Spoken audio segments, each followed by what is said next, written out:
तुम्हाला माहिती आहे का, आज आपण ज्या जीवदानी मातेच्या डोंगरावर दर्शनासाठी जातो, त्याच डोंगरावर एकेकाळी जीवदान किल्ला उभा होता. हे फार कमी लोकांना माहीत आहे.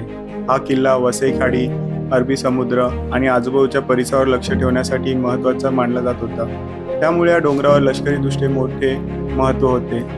17व्या आणि 18व्या शतकात या भागावर पोर्तुगीजांचे वर्चस्व होते. मात्र 31 मार्च 1739 रोजी चिमाजी अप्पांच्या मराठा सैन्याने जीवदान किल्ला जिंकला. त्यानंतर काही काळ हा किल्ला मराठ्यांच्या ताब्यात राहिला.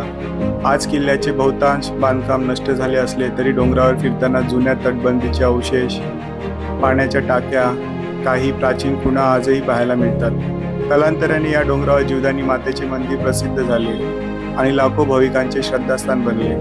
आज लोक या डोंगराला जीवदानी मंदिरासाठी ओळखतात, पण त्याच डोंगरावर दडलेला हा इतिहास अनेकांना माहीत नसतो. म्हणून पुढच्या वेळी तुम्ही जीवदानी मातेच्या दर्शनाला जाल तेव्हा या डोंगराने मराठा पोर्तुगीज संघर्षाचा इतिहासही अनुभवला आहे हे नक्की लक्षात ठेवा. जय शिवराय, जय महाराष्ट्र, जय हिंद.